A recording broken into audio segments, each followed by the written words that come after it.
study design. Itu yang kalau tuan-tuan puan ingat, apa yang saya maklumkan semalam, that you need to very sure what is your study design. So saya pun dah constructkan satu contoh title kan macam semalam. Kita tak buatlah awareness ni sebenarnya. Yang kita buat sebenarnya is the readiness. Readiness among patient lah dekat Klang Valley. And then we are looking into the readiness questionnaire. So those readiness questionnaire tu, saya rasa kalau anda punya confused tu akan timbul apabila anda mula memakai questionnaire ataupun masing-masing punya itu yang akan timbul lah nanti cabaran dia kat situ sebenarnya. Kerana macam mana nak kira, macam mana nak compute, kat situ je. So once you know how to compute, so insyaAllah lah you will know also how to run the analysis. Anyway, whatever it is, data yang masih kamu collect, research yang kamu baca, literature yang kamu tengok, questionnaire dan juga jenis checklist yang kamu akan gunakan, you must also understand how to translate this one into a data. Macam semalam kan, saya ada borang je. Borang itu adalah daripada checklist yes dan no. So how I can compute that one and then presented like this lah. So kalau tak dibenarkan oleh penyelidik itu sedemikian, anda kena ikutlah apa penyelidik itu cakap. Ya. So for example, if the researcher need to analyse single question by each of it, one by one, so you analyse one by one lah. According to the scale of measurement yang ada. Macam semalam, kalau yes, no tu kita analyse setiap satu. Contoh ada tak contoh semalam, Sofia? Borang semalam. Ke dah masuk mesin Shrek?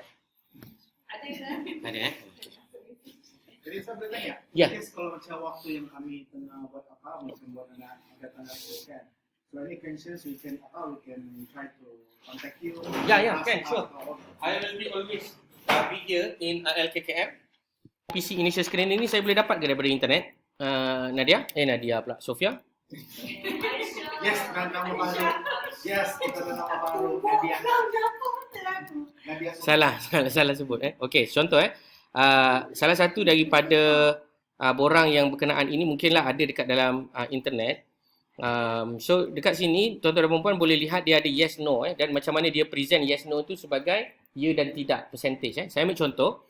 I want to discover about the data with regard to the descriptive nature of the responses. For example, I just want to know what is the yes no answer from my respondent. So I'm going to reset everything. Just put the B1 until B13. So I will know exactly what is the answer of my respondent straight away. So that is the another idea lah. Contoh yang kalau Sofia nak buat lah. Contoh so saya boleh tahu. Soalan nombor 1, berapa orang cakap yes dan no. Nombor 2 dan sebagainya. This is how you want to analyse in individual questions. Okay, nampak kan? Okay, kalau you ada Likert scale for example. Yang ini tak ada Likert scale. Saya perlu bagi disclaimer lagi sekali. Ini tak ada Likert scale. So oleh kerana ini tak ada Likert scale. So let's say awak ada soalan B1 sampai B13 juga. Tapi dalam format Likert scale. You kena boleh membayangkan lah data tu macam mana. Multiple 0 to 1 to 5 tu lah. So you can go to the statistics and in fact request also for the mean for that particular question. So dia akan bagi mean and standard deviation for the each of the question. So contoh macam ni kan, maknanya soalan nombor 1 kalau dia adalah Likert scale, dia akan bagilah antara 1 sampai 5 berapa bacaan dia. Tapi ini tak betul lah sebab ini 01 kan, yes no sahaja. So kalau Likert scale kita ada 1 sampai 5. So dia akan bagilah whether it is 4.3, 1.2 something like that. So that is how you want to compute the data based on your questionnaire. Okay, the next chapter of the day is we want to make a comparison also to answer the next objective. Objektif yang sedang kita cuba penuhi or we try to answer right now is basically we want to answer this one the first hypothesis and also the second objective ini. To compare the bukan awareness lah readiness Ini adalah readiness readiness. So kita nak compare readiness score ni lah between demographic factor. So kita masih lagi berada di nombor 3 nombor 2. Nombor 2 ni nak compare. Cuma tadi kita compare 2 group. But now we want to compare more than 2 groups. So I took one example. We know already that the data based on the percents here is actually normally tabulated. Therefore we can run for another analysis untuk find out what is the differences between more than 2 groups. Therefore, we are going to use the one-way ANOVA. Okay, so let us do that. Okay, Sebelum you boleh buat macam tu, macam biasa saya ajar benda ni secara practical solution. You need to have the hypothesis arrangement method. So this is to help you understand what kind of hypothesis testing that you want to use.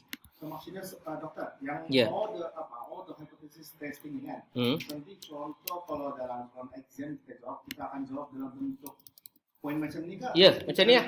Oh, macam ni. So kalau anda nak senang, ambil je lah yang ni sebagai jawapan. Cuma ubah ikut anda punya data lah. Tapi untuk analisa data, Untuk anda punya penulisan sebenar, bukan macam ni. Penulisan sebenar, anda tak payah tulis ni. Hypothesis testing 5 step ni tak payah. Ini for training purposes. This is only to educate and train you to understand. Tapi kalau you already understand fully about the arrangement of it, dulu student saya suruh tulis. Sekarang saya tak suruh tulis lah sebab kadang-kadang orang pun dah sakit tangan tulis kan. Daripada darjah 1 sampai darjah 17 dah tulis. Jadi you dah tak suka menulis, you nak menaik pula misal kata. So it's also can. Kalau you dah boleh faham, you tak payah tulis. So the reason that I keep repeating this thing again and again is to educate you and to train your brain so that you know that we need to have this formula or we need to have this flow. Otherwise, we will confuse in the middle. Contoh macam ni kan. We want to test the differences of readiness score between race. So we know that the race is actually more than 2 groups. So we know that we cannot use the independent sample t-test. In fact, we need to use one-way ANOVA, analysis of variance. So that is the idea. However, you must also understand that ANOVA have some assumptions needed. So ni, normality assumptions and additional assumptions. Dia ada assumption tambahan. If any. Contoh yang paling senang adalah ANOVA. ANOVA have one specific assumption, yang ini NA lah, dia tak applicable. Dia tak applicable. So kalau dalam ANOVA, you need to have more than 2 groups, itu dia punya syarat. And then not violate homogeneity of variance. Dia ada syarat itu. You must make sure that it is more than 2 groups and it is not violate the homogeneity of variance test. So yang ini test-test ni nampak macam technical tapi sebenarnya SPSS akan bagi. So based on the SPSS tu je yang you decide. Boleh pakai tak? Boleh. Khalas pakai. Kalau tak boleh, then you must use the non-parametric approach. Actually kalau zaman saya belajar dulu, ANOVA ni dia ada 3 assumption. Salah satunya adalah 2 groups. Lepas tu data must be normal lah. Data must be normal. Dan 2 groups ni must be independent. What is the meaning of independent? Contoh macam race lah. Kalau you Melayu, is Melayu. Kalau you bumi, is bumi. You non-bumi, is you non-bumi. So you cannot have the overlapping agenda. Ya? Itu contoh yang dimaksudkan dengan this kind of requirement. Only involve if you are using this test. Otherwise, you can use the non-parametric. Okay, one example. Boleh tak saya punya data normal, tapi semuanya saya nak pakai non-parametric? Jawapan dia, boleh. Tapi dia akan melemahkan status kajian kamu. It's going to downgrade your study strength. Why? Because the median is not quite representative enough for a population or for a samples. Faham tak? Dia tak menggambarkan keseluruhan cerita dalam sesuatu dataset. So the best is actually looking into the mean. But not always mean is the best due to the fact of the tabulation. Sometimes it's not tabulated normally due to the extreme values and downstream values, and therefore you need to adjust. Okay, kalau ikutkan sebenar, ada satu pengajian tambahan di sekolah pondok nanti anda akan belajar tentang transformational data. Maknanya data kamu yang tak normal ni, kamu boleh menormalkan data itu. Ada. Tapi yang itu saya tak ceritakanlah dalam sesi kali ini. Baik, kita akan pergi kepada ANOVA sekarang ini. Sudah bersedia? So we look into the hypothesis test and get ready to involve in this flow. So first of all, as usual, please state your null and alternative hypothesis. There is no significant difference readiness score between race. Between race is actually more than 2 groups, sorry. Alternative is there is a significant difference readiness score between race, and then we got the alpha 0.05, calculate, run, and report the statistical value. And this statistical value must be reported after this. And then we got the p-value also. And as usual, we need to reject the null if we find out that the alpha, the value of the statistical that we got from the analysis is less than alpha. And then its p-value that we got from the analysis is more than alpha, we fail to reject the null hypothesis. So that is the basis. So let us run together. How to run? Analyze. Compare mean dan one-way ANOVA. One-way ANOVA. One-way ANOVA. After you click the one-way ANOVA, you can insert the data, which is named as percent, and then we are going to make a comparison based on the race. So you just insert the race inside the factor. So please bear in mind that the race here is no longer needed for us to specify the numbers. Before this, we need to declare the numbers, right? But this one, no need. However, if you are using the Kruskal-Wallis, you need to identify the range. I will show that one after this, okay? So we insert the percent inside the dependent list, we insert the factor inside the factor list, and then we go for the post hoc. For your information, ladies and gentlemen, if you perform the analysis of difference between more than two groups, therefore you have the uncertainties. What is the uncertainties? Example, you got the Malay, Chinese, and Indian. Perhaps the overall of these three groups is differ, but which one is differ to which group? We do not know. Therefore, the post hoc are going to help you identify which group is differ to which group. Example, maybe in overall manner, there is a difference. However, when we compare individually as a basis of pairing, Malay and Chinese only got the difference. But Malay and Indian do not have the difference. You got what I mean? That's why the post hoc need to be used. The post hoc will help you to identify which group is differ with which groups. Okay? So let us go for the Turkey LSD, and then we can click continue, and then we click the option button. Inside the option, we can request following checkbox. We need to request for descriptive statistics, and we need to request for homogeneity of variant test. This is the test that I mentioned just now. We need to tick this one. Untuk ANOVA test. Homogeneity of variance is meant for testing the use of ANOVA is okay or not okay. Alright. So why you use ANOVA in the first place? Because there is more than two groups. More than two groups. Ya. Contoh macam tadi, nanti you akan buat sekejap lagi. I will ask you to do the same thing for the highest educational status. But higher educational status is more than two groups kan? You are going to repeat the same process after this by your own. After that, you are going to click continue.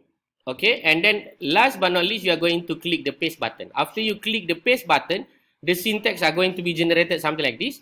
One way percent by A2. A2 is meant for the group. Okay, percent is your DV. So I'm going to highlight everything, and then I'm going to click Ctrl R or run. It's going to report something like this. And this is a very important part where we need to make a interpretation. So based on the descriptive statistic, we can see that the Malay, the readiness score is 63, followed by the Chinese 57, and Indian is 53. So the most important part, the first thing first is the test of homogeneity of variance. You need to make sure the SIG value on the last column of this table indicate the value of more than 0.05. In this case, it is all more than 0.05. Correct or not? That means it is not violated. That means we can use this result. That means the ANOVA can be used. Okay? Yeah. Dokter, kalau let's say that all these fours, there is one data is lower than the output. Okay, one row. Some of it are considered violated. Correct? Okay, you will find out that one also in this kind of analysis in your data after this lah. Whether you use for your own research or your office research and something like that. It is okay, but you must be very sure what you meant by that. Because it is based on mean, based on median, based on mean adjusted, based on the trim mean. Usually, we are focusing on mean. But sometimes, you are also focusing on the median in terms of making judgment and so on. Kan? So, it's depend on the researcher. For me, if any one of these indicate that there is the judgment look into the not violated, then khalas, you can use. If any, if any. Because sometimes, all of it is violated. Only one show some hope that it is not violated. Then you can still use. That is the rule of thumb lah. And then of course lah, after you know that it is not violated, then you can proceed with the table. So this is the table talking about the F statistics. So if you read any article by your own, and then you find out that they report the F, that means it is the ANOVA. That means the data is normal. That means it is more than 2 groups. So it is the F statistics. Okay, that's how you want to understand. If you use to have a look about another article explaining about T, then you know it is 2 groups or 1 group, and it is all about the t-test. So T for t-test, F is for ANOVA. So to represent the ANOVA is actually doing like this. This is the ANOVA way of reporting data. I'm going to use the same table. However, just give you some disclaimer. Sometimes your supervisor might not favor with this kind of method because she or he might want you to separate which one is 2 group, which one is more than 2 group. For me, it's all up to you because you are the researcher. You know better than the readers. Make sure that you make the reader understand what you analyze for. Example, if I put asterisk over there, I need to specify as t-test. Then people will know, okay, this one is based on the t-test. So now I run for the ANOVA, right? So I'm going to insert the data, 63.7374, and then followed by 50. Okay, I'm so lazy. So because I'm so lazy, then I can just copy lah. I can just copy and paste in any empty spaces like that, and then keep text only. And then after that, I shall copy it. Copy this one. Okay, only 3 of it, and then paste it accordingly. So it will inserted nicely inside my table, and then I'm going to trim lah. I'm going to trim nicely like that. All of you also can obtain this data kan? Nanti last kali by the end of the session, biasa saya akan letak dekat dalam Google Drive, you dapat kan? Okay. Make sure you dapat yang the update one lah. Okay, this one is for the F. So the F statistic is 0.561.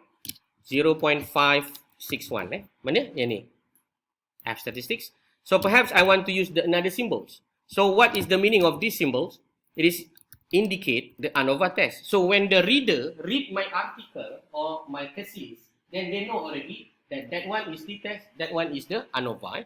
Make sure you use the correct footnote or the way to report the footnote in a very acceptable manner lah. So now I got the p-value. The p-value is 0.577. So let us just go down here for the purpose of discussing the result.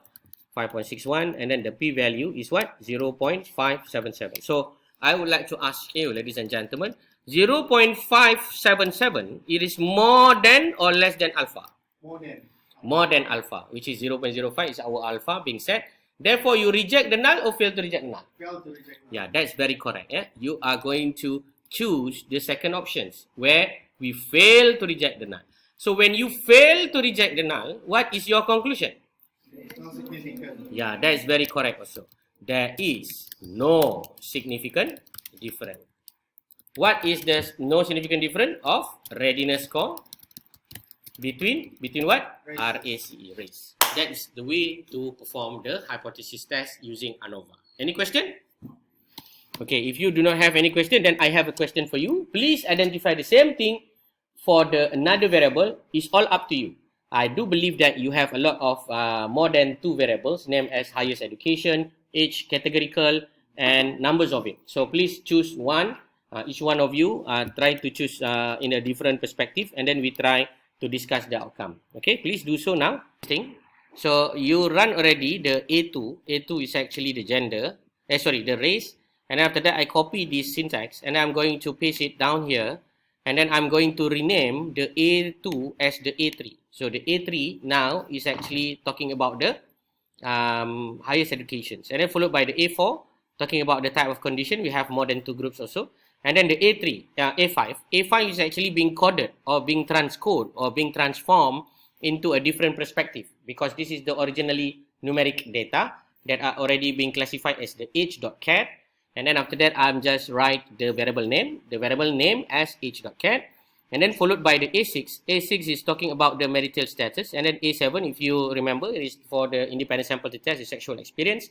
And then status of patients, which is the inpatient or outpatient, is also meant for the independent sample to test. So in a nutshell, I already classify everything. And then I'm going to highlight and then click the run or press the green button over there. And then I'm going to interpret one by one. So the race is not violated. However, the results show that there is no difference. Okay, for the second one, I run for the one-way ANOVA, especially for the highest education. So for the highest education, it is not violated also. However, the F value is indicate the 0.947 and then the significant value is 0.433 and it is more than alpha. Therefore, we reject or fail to reject? Fail to reject the hypothesis. So that means there is no significant difference between the readiness score based on the different highest education level. And then I followed through until the type of condition. So based on the type of conditions also, it is not violated. And then the F value is 0.551 and then the significant level is 0.583. It is more than or less than alpha? More than. So you reject or fail to reject the null? Fail to reject the null hypothesis, and therefore you are going to make a conclusion there is no significant difference of the readiness score based on the type of condition. And then we are going to perform another one, which is the H.cat.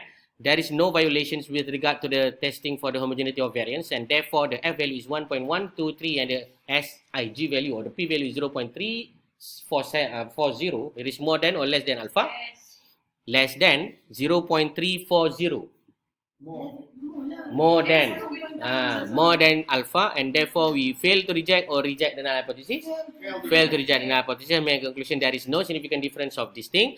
And then we go for the last one, which is the marital status. Also indicate that the value for the homogeneity test of variance indicate that there are no violations, and then ANOVA is 0.126, SIG value is 0.944. Therefore, we are going to conclude there is no significant difference. So that means there is no difference in terms of all these factors. Correct or not? So you are going to tabulate it inside your table lah, accordingly. However, please bear in mind that this is only cover only a few, because you got another two, right? Which is the sexual, years of sexually inactive, and then another one is sexual activities and sexual intimacy years of experience. So that one need to be categorized also. So if you categorize it for two groups, then you need to use the independent sample test. If you are going to categorize it using the more than two groups, therefore you need to use the ANOVA. Okay, understand or not? So in a nutshell, just now we run already the t-test. We run already the t-test or not? Yes. T-test also we already run. And then is there any different or not? There is no different also. There is no different. So actually, based on the holistic nature of the data so far, there is no different based on the age, but there is no different based on the gender, there is no different based on the educational status, there is no different based on, what is this? A4 is type of condition, there is no different based on the age, there is no different with all these things, there is no different with this thing, and perhaps there is no different also with this thing, but this thing is not being explored. So let us explore the A8. So I just want to include another one, which is the A8. A8 is for the inpatient and outpatient. So let me just update it, and then this one is 1 and 2. It's no longer about the 0 and 1. 1, 2, and then I'm going to rerun this analysis. So after I run this analysis, also I indicate that there is no significant difference in terms of the inpatient and outpatients of the data. So that means 58 and 53, there is no difference between these two groups. And theoretically speaking, from the A1 until the A8, there is no difference at all. Maksudnya A1 until A8, all of this is not the factor that might influence the readiness of your patient. Faham tak? Because why I said that there is not the possible influence, because there is no difference. There is no difference between the age. There is no difference in terms of their marital status. There is no difference about all these things. So that means the readiness, they all are showing they are ready or not ready due to the other reasons, not based on our research reasoning. Faham eh? So that is the conclusion so far lah. Itu waktu yang kita tulis dalam conclusion. Ya, itu yang kita akan conclusion, bukan saja dalam result, itulah yang kita akan bincangkan. That means that is your primary goal already achieved. Maksudnya objektif nombor 2 is you want to explore what kind of factors. Sebenarnya objektif nombor 2, the second objective is try to explore what kind of the factors that possibly will explain their readiness, whether it is influenced by their gender, whether there is influence because of their educational status, whether being influenced by their race. But so far, by using all of these ANOVA test and also independent sample test, it is indicate that none of that. Maksudnya, they all are ready or not ready, not because of A1 until A8. Faham ya? So it is perhaps due to the other reasons lah. So maybe kita boleh explore lagi, based on the A9 and A10 lah. Sebab A9 and A10 ni kita tak buat kategori lagi. Okay. So now I give you 10 minutes so that you can play around. Try to investigate using ANOVA or independent sample t-test by using the A9 and A8 to show is there any different or still the same, there is no different. So I give it and leave it to you lah for your experimenting process. Try to do it now. Kita akan try bincangkan pukul 11.30. Ya, silakan. So I'm going to discuss about what is the approach that we need to do for our data. So if you can see over here, I create a new variable named as sexual.cat and another variable named as active.cat. So what we'll do is basically we assign using the recode function lah. Saya recode kan orang yang 11 tahun sebagai kumpulan 1, orang yang lebih daripada 11 sebagai kumpulan 2. So I'm going to create a new category named as not active and also active. Ini contohlah sexual.cat. For inactive, saya akan bagi juga dua kategori, iaitu based on 0 sama dengan 1 dan juga 1 sama dengan 1. Sebab saya find out that ada kumpulan yang inactive ni, kalau tengok secara superficially, ada yang data-data di key in pada level tahun ni, ianya dikira berdasarkan, ianya ditulis berdasarkan 1 tahun, 2 tahun, 3 tahun dan sebagainya lah kan. Maksudnya A10 ni, dia ada perbezaan yang nyata. Maksudnya memang ada banyak yang 1, 0, 1, 0.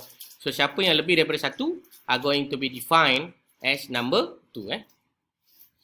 So ini contoh algoritma dia dan siap. Selepas itu saya namakan. This is how you want to name your variable. Name variable, and this is how you want to name your value label. Nombor 1 tu apa, nombor 2 tu apa. And then this is the t-test. Saya buat t-test je lah sebab saya buat 2 group. And then I find out that there is no significant difference also. And then I run for another independent sample t-test for comparing the inactive group. Also shown similar result. There is no difference between these two groups. So what is our conclusion? So our conclusion based on A1 until A10, we find out that there is no significant difference between the score of the percentage with the demographic factor. So objektif nombor 2 tercapai lah. Faham ya? Maknanya semua variable A1, A2, A3 sampai A10 ni, kalau ikutkan secara teorinya, tidak perlulah dibuat untuk objektif yang ketiga. Sebab apa? Tak ada beza. Bila tak ada beza, nak buat association. Kenapa? Faham ya? Therefore, sebenarnya nombor 3 itu akan dipermudahkan. Kadang-kadang bila you ada 10 variable ni, mungkin antara 1 sampai 10, ada 2 je variable yang akan berbeza. Therefore, these 2 variable that is significantly differ are going to be analyzed further using the association and also correlation. Okay? So, let us go into the another approach named as the non-parametric analyze. Non-parametric legacy dialog K independent sample. K independent sample ini adalah seperti juga ANOVA, tapi this one is called alternative approach. Ianya boleh digunakan untuk data yang tak normal dan juga any ANOVA table yang violate. Violate maknanya dia telah tidak menepati ciri-ciri ANOVA yang dibenarkan. Therefore, we are going to use the alternative approach named as Kruskal-Wallis. So, same also. Kita masukkan persen kat dalam grouping variable, for example, race, kita boleh masukkan ke dalam grouping variable also. Define range ni, please define the minimum and maximum range. In this case, 1 and then the maximum is 3. Correct or not? Sebab kita namakan Malay 1, Chinese 2, Indian 3. So, just put 1 and the maximum is 3 and then followed by the continue and then followed by the OK or paste. Automatically, the syntax are going to be generated. This one is Kruskal-Wallis. Just to give you an idea kalau data kamu tidak normal. So, A2 adalah apa? A2 adalah race. So, the race consists of number 1 until number 3. And then kita run lah. Kita run, kita dapati bahawa Kruskal-Wallis H indicate the value of the statistics 0.861 and the p-value is 0.650. Sama tak? Lebih besar daripada alpha atau kurang daripada alpha? Lebih besar. Reject or fail to reject null hypothesis? Fail to reject null hypothesis. That is correct. And therefore, we are going to make a conclusion. There is no difference of the percentage score readiness for race. Maknanya between race ni tak ada beza lah. Cuma. Tuan-tuan dan puan kena kenal pasti bahawa ini adalah data, apa dia tadi saya kata? Ini adalah contoh data tak normal ya, tak normal. So remember to use the previous syntax. What is the previous syntax? This one lah. A2 is what? A2 is race. So using this syntax lah. Syntax yang sama macam atas ni. Sort cases by, split file, frequency, sampai split off. Kalau tuan-tuan dan puan nak tahu, tuan-tuan dan puan katakanlah terlupa ada perkataan split off, apa yang akan terjadi? Semua analisis selepas barisan 198 ini akan dianalisiskan dengan mengasing-asingkan A2. Faham ya? Itulah kesannya. Kalau anda tidak menulis split file off. Sebab komputer akan faham dari segi urutan. So kalau you kata split file off, dia akan split file. You buat analisis, dia akan split based on the analysis. You buat lagi analisis, dia akan split lagi. Sampai mana you katakan split file off. That's why saya kata tadi, last kali jangan lupa gunakan split file off. So kalau saya run balik semula, this is the answer that I will get. I will get the median and also the 25th percentile and 75th percentile for all these three different races. And also their statistical significant values. Selesai ya. Ada apa-apa soalan? Kalau tak ada, kita akan pergi kepada yang seterusnya. Dinamakan sebagai correlation. Apa dia? Correlation. Correlation using Spearman-Rowe correlation and Pearson product moment correlation. So, korelasi. Sebelum itu, izinkan saya untuk